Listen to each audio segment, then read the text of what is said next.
Kita bersyukur kepada Tuhan karena hari ini kita diberi Tuhan lagi waktu, kesempatan untuk belajar. Dan untuk itu saya menyapa Shalom, Ibu Bapak, Saudara-saudari yang terkasih dan Tuhan Yesus, sahabat terang hidup.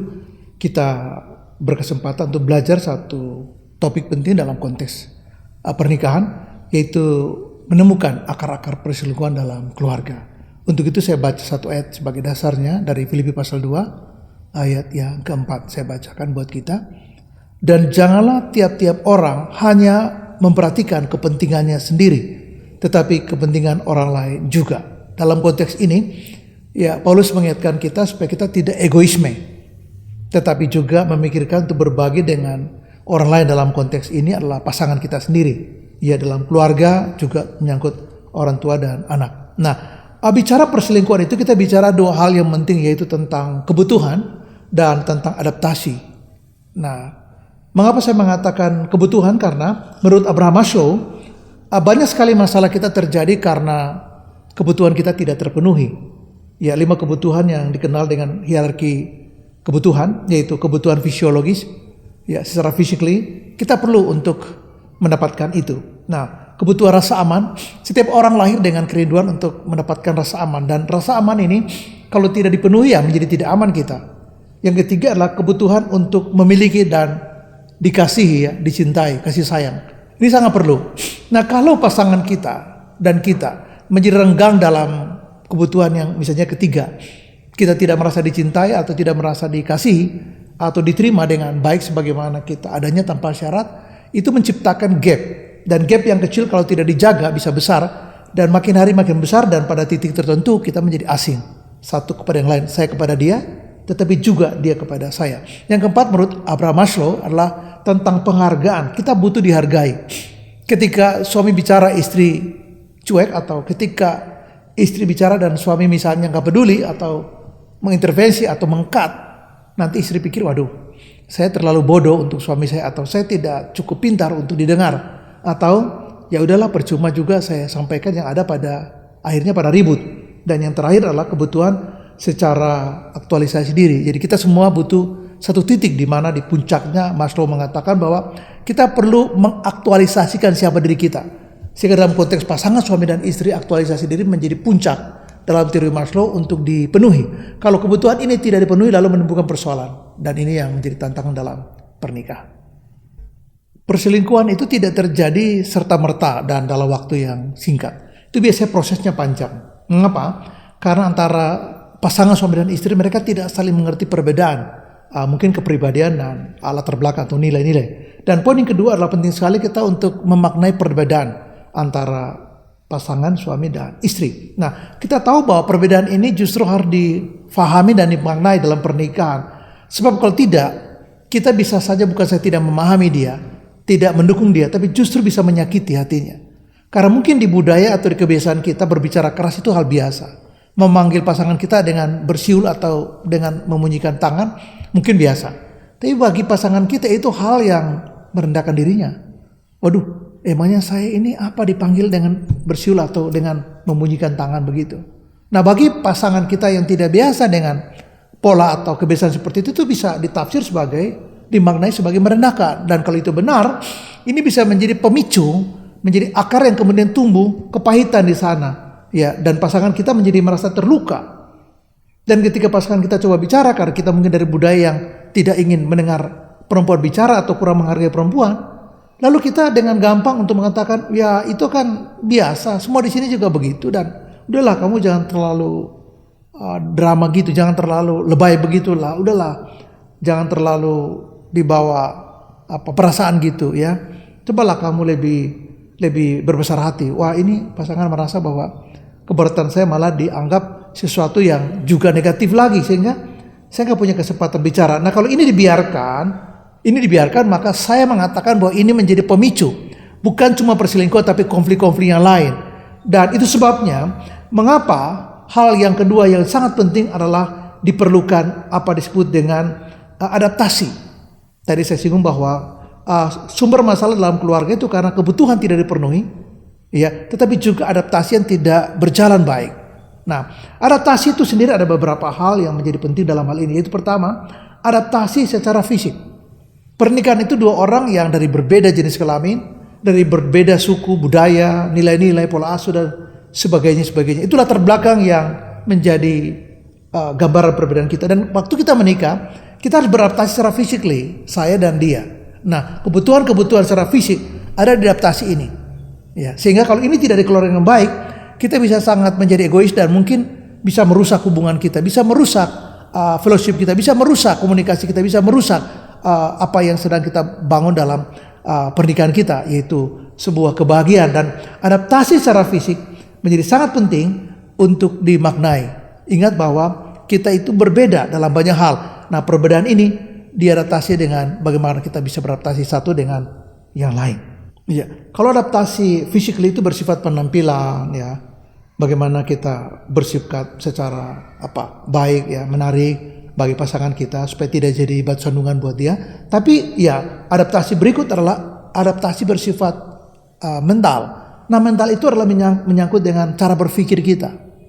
Nah, banyak kali kita bermasalah karena cara berpikir kita bukan saja salah, tapi tidak sesuai dengan konteks di mana kita berumah tangga. Ya, nah, adaptasi mental ini melibatkan adaptasi pikiran, adaptasi emosional, dan adaptasi sikap. Dan ini harus betul-betul dimaknai karena kita berbeda.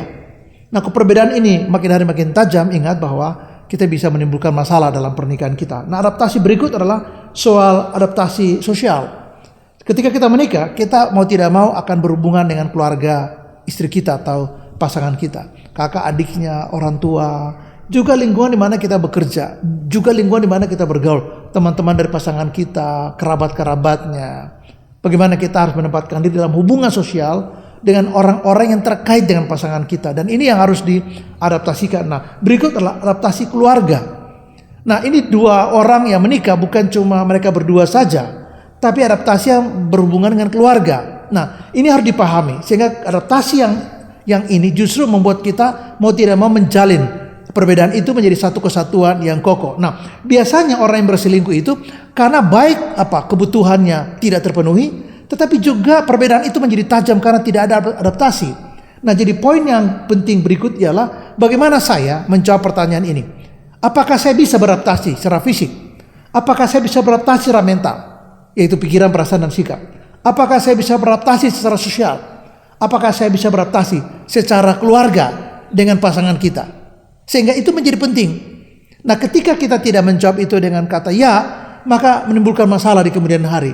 Kalau pasangan kita sudah tidak senang dengan kita, merasa kita tidak menghargai dia, atau mungkin dia tidak dihargai oleh kita, atau merasa bahwa dia itu nggak ada maknanya apa-apa, nggak pernah dipuji, nggak pernah diapresiasi, nggak pernah dibilang kamu cantik. Dulu sih iya, tapi sekarang nggak pernah. Yang ada marah-marah, kritik, kata-kata pedas, mungkin tidak peduli. Dan kalau ini terjadi, akhirnya dia mencari orang yang kira-kira dianggap bisa care. Dia mencari orang yang barangkali bisa memberi apresiasi. Dia mencari orang yang bisa dengar dia. Mencari orang yang mungkin dia masih berarti. Mencari orang yang kalau diajak ngobrol, dia bisa jawab secara santun. Nah, barangkali ini kemudian menjadi pemicu atau akar yang kemudian orang kemudian mencari teman bicara, teman ngobrol, atau mungkin berkembang menjadi teman perselingkuhan. Kenapa? Karena berawal dari kebutuhan tidak terpenuhi, tapi juga adaptasi karena perbedaan itu tidak terjadi, maka jiwanya kosong. Nah, disitulah menimbulkan semacam kegelisahan untuk mencari jawaban, dan seringkali dia cari jawaban pada orang ketiga dalam pernikahan. Ya, perselingkuhan itu sendiri bukan soal sekedar urusan biologis. Saya tertarik kepada dia karena dia cantik dan sebagainya. Tidak, tapi seringkali berawal dari kebutuhan-kebutuhan yang tidak terpenuhi tadi. Ya, berawal dari perbedaan yang tajam karena tidak mampu untuk beradaptasi, baik fisik, baik mental, sosial, dan keluarga. Tetapi yang ketiga juga menyangkut dengan ketidakmampuan untuk membangun intimasi. Nah, intimasi yang saya maksudkan salah satu adalah tentang emosi dan fisik. Nah, fisik itu menyangkut hubungan seksual suami dan istri. Kalau ini tidak tercapai, bukan frekuensi yang saya maksudkan. Betapa seringnya hubungan intim itu dilakukan, bukan soal frekuensi, tapi soal kebermaknaan. Beberapa orang mengeluh karena hubungan seksual itu hanya sekedar aktivitas senggang atau aktivitas biologis semata, dan itu menjauhkan pengertian hubungan intim suami istri hanya kepada urusan sekedar seks atau urusan sekedar fisik. Mengapa? Kalau ini tidak terpenuhi, intimasi secara seksual, secara physically, secara emosi, ya saya katakan tadi bahwa kalau emosinya tidak terpenuhi, gambaran emosinya negatif, ya, merasa direcehkan, tidak dianggap, tidak dihargai, maka ini menimbulkan keretakan, kerenggangan. Dan kalau ada orang, sebutlah yang care, yang peduli, yang sayang, senyum, memberi waktu, kalau menyapanya baik, sopan, santun, memberi supporting, ya lembut dan segala macam, bisa jadi itu membuka pintu bagi perselingkuhan. Jadi perselingkuhan itu sudah di tahap yang jauh sekali. Yang awal adalah ketika kebutuhan tidak terpenuhi, lalu perbedaan yang makin tajam karena tidak diadaptasi, lalu intimasi juga minim. Nah, intimasi secara emosi, intimasi secara fisik, seksual, itu justru memperkuat hubungan, kedekatan antara suami dan istri, pasangan suami dan istri. Nah, intimasi secara intelektual penting. Karena seringkali kita berbeda pandangan dalam cara berpikir. Dan kalau ini tidak ada penyamaan persepsi, ketika kita menikah kita belajar, maka ini bisa menjadi sumber konflik.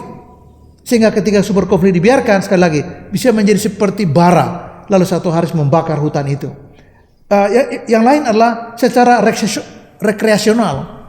Banyak sekali keluarga yang karena sibuk mengejar uang, karir dan sebagainya, popularitas, tidak punya ruang untuk berbagi dengan pasangan kita, sehingga mereka tidak punya ruang untuk rekreasi, dan itu membuat hidup mereka menjadi kaku, dingin, menjadi terlalu legalis, dan itu malah tidak hidup, seperti mesin yang jalan tanpa ada kehidupan di situ. Yang berikut adalah secara estetik.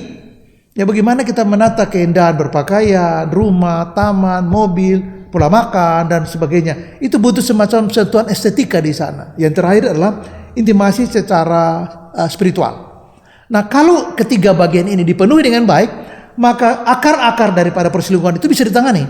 Tapi kalau tidak, kebutuhan tidak terpenuhi, ya, juga perbedaan itu makin tajam karena tidak bisa diadaptasi, juga tidak ada membangun intimasi seperti yang saya singgung tadi, maka betapa keringnya pernikahan ini, betapa tidak bermaknanya pernikahan ini. Nah, ketika ini menjadi persoalan kita, maka ingat bahwa keluarga ini bukan cuma rapuh, tapi sangat berisiko untuk salah satu mencari pasangan yang lain di luar pernikahan, karena sesuatu yang diiringan, sesuatu yang menjadi kebutuhan dalam pernikahan itu jauh dari terpenuhi. Sehingga apa? Mereka masih terasing, mungkin terluka, marah, kecewa, jengkel, menyesali pernikahan, dan di ujungnya mereka masih merasa nyaman dengan orang lain, dan celakanya itu bukan pasangannya. Lalu perselingkuhan itu pun menjadi sulit untuk bisa diselesaikan. Sekali lagi saya mengatakan kepada kita bahwa 3 prinsip menjadi akarnya adalah ketika kebutuhan antara pasangan suami istri tidak terpenuhi, perbedaan yang tidak dia atasi dengan adaptasi yang seimbang antara suami dan istri, dan kekosongan intimasi seperti saya singgung tadi. Kalau itu kosong, maka keluarga ini bukan cuma retak dan dingin, bisa membuka ruang bagi perselingkuhan, dan ini harus kita waspadai. Tuhan Yesus memberkati dan salam buat kita semua. Amin.